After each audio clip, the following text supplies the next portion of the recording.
Welcome back to another finance update. Jim Cummins, owner of edX Consulting, just trying to provide information monthly that will help superintendents and other accounting folks in your school districts to kind of keep up with the things that are going on in the world of school finance and things that impact the bottom line. So, loving this fall weather. Hope you're having a good end to your first quarter. I know many are headed to MSBA this weekend and or Mayor, which is where I'll be heading here in a few hours. But anyway, I want to give you a quick update on some things. We'll talk a little bit about the finance memo. We'll jump into the Senate Bill 3 legal challenge that's happening. And then I want to give you some information that was helpful to me in October each year as I took my real first dive into payroll to make sure that we had it coded correctly, that we were on track with our budget.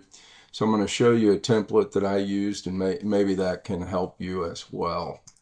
So let's dive into the finance memo. I want to hit on a few things there. Again, remembering you can go to the web page there to get to the DESE web page to get to the memo. So a couple of things I want to hit on. First of all, when you get down to the estimates for 26, those have not changed since September. So they're still expecting the numbers that we looked at in September. One of the reminders I would make is that they did change the thresholds for 27 and 28. So if your counts were to stay the same for free and reduced IEP, LEP, ADA, membership, if all of those things were to stay static, you would see a negative impact next year on your weighted ADA because of the fact that the thresholds are going up. So you might want to look into that. I would also say that getting the most recent formula projection tool. So if you start thinking about next year, FY28, you want to make sure that you have the most recent projection tool, and it is dated 6/5/25. It's on the DESE website, but you'll want to put in your numbers into that one. It should have the updated thresholds on it. There's a minimum wage reminder. We should be at $13.75 presently, moving to $15 at the end of the year. So 1/1/26, we should be up to $15 an hour. So just a quick reminder there. There is a website resources tab here, and again, I want to really encourage you to have this data available to you. So download the DESE Finance Accounting Manual. Keep it on your desktop. After 25, 30 years, I still have it on my desktop and probably refer to it at least once a week in the work that I do. So have that handy. Control F is your friend. Open the accounting manual, hit Control F, type in whatever you're searching for, and it can help you find it pretty quickly. The other thing I would do is I would bookmark this topics and procedures webpage, a good go-to source for different topics related to school finance there on the DESE webpage. Lastly, they do a good job of explaining the different things that you need to do with your audit once it's completed. So it kind of walks you through the different steps of things you'll need to accomplish. Your auditors can help you with some of that, the clearinghouse and different things. But you'll need to make sure that you get it uploaded into tier monitoring, and that don't forget that you have to post the information in a local publication so that the patrons can see your audit results. So that's most of what's on this month's finance memo. I think pretty standard information, and just recapping a couple of those things. I do want to spend a moment talking about the Senate Bill 3 update. I've put the two lead attorneys' information here on the screen. We had a meeting, massa, different people from across the state last week talked about the progress of the lawsuit. There are a handful of school districts that are named plaintiffs in the lawsuit. There are other school districts that are supporting.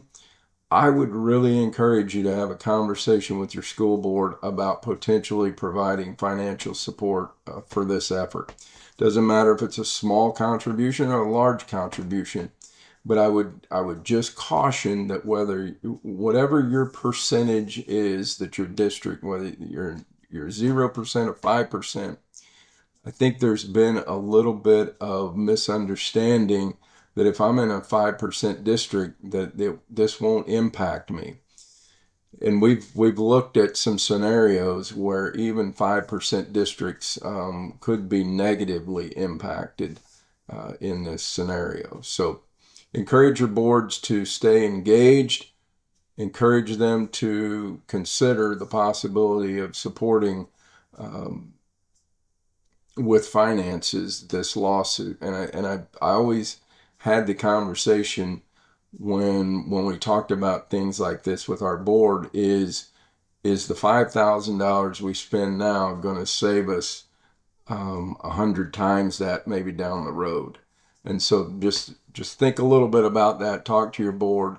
But if you have interest in supporting the litigation, these two attorneys can get you the information as to where to send that and how it will support the process.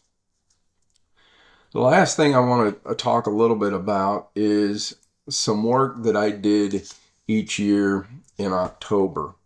And I would imagine that you can download something similar from your accounting software. Basically, what we're trying to do is we're trying to get the last year's information through October, last year's actual information, the current year activity through October on our working budget. And if we can get those 4 columns, we can do some pretty good work to make sure that we're kind of on track with where our budget was set. So the first thing I look at is just overall, and this happens to just be certified wages. So this was a download of all certified wages paid through October for me to analyze. And you can see I've sorted it based upon percent realized this year, not by account code. But the first thing I would do is look and see, okay, last year through October, we had realized 19% of our budget. This year, we've realized 18.61% of our working budget. I would suggest then that we are ahead of schedule. We're looking good in that regard because we've spent a little less of our budget than we did last year. So that's just a general look to say, okay, we're not way under budget. But then specifically, I look at these line items just to make sure that if we're coding something to the wrong account, that we can get it adjusted quickly. And you might ask the question, well, if you're good in total, why do the individual line items matter? And I would just say for consistency, comparing year to year is one of the reasons. But the other reason is because you want to make sure that if you have grant-related account codes, federal programs, IDEA, that you have these in the right codes so that when you get ready to file your forms for payment requests, etc., that you have things in order. But what I've done here is you can see last year in this line item, we had realized 15%. This year we've realized 60%. So we've probably got something in that line item that needs to be looked at. But then you get down to, okay, these 33%ers, those are probably account codes where you have 12-month employees. So they had a July, August, September, October payment. 4 of the 12, you would expect those account codes to be in the 33% range. The 25 percenters, you would expect those to be those that start their first payment comes in August. So August, September, October, they've received 3 of their 12. Those seem to be tracking right. The ones that are in between these gaps, so there's some here between, I would call that a 33, but some of these here are a little more than 25. You might do a little checking. But you can also see that last year, this one was a little bit ahead of 25. This one was under.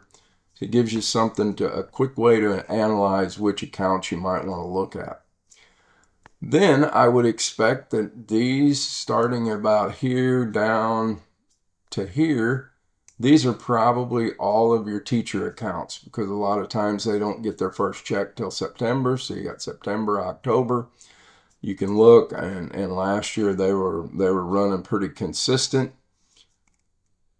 Here's some that are a little over, and in our particular case, we allowed brand new teachers to receive their first check in August, and so they actually received 13 checks, and so that would cause them to be slightly over just 2 months of pay.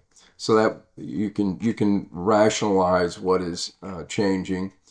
And then you can, like, as you can see, you can go on down through here and see what has changed. Some of these that have activity, go back up here. So we got working budget and no activity on some of these. So these would be items where I would go back in and say, okay, were those placeholders? Are those going to be, like, here's career ladder. I know we don't pay that, so that's sitting there holding summer school. But anyway, it gives you a chance to take a really quick look and analyze your payroll to kind of see if you're on target. Anyway, that's what I've got for this month. If you have any questions, reach out. Be happy to help you. And I hope you wrap up the first quarter well, get a chance to enjoy the beautiful weather, and maybe we'll see you at the Mayor Conference. Have a great day. Be well.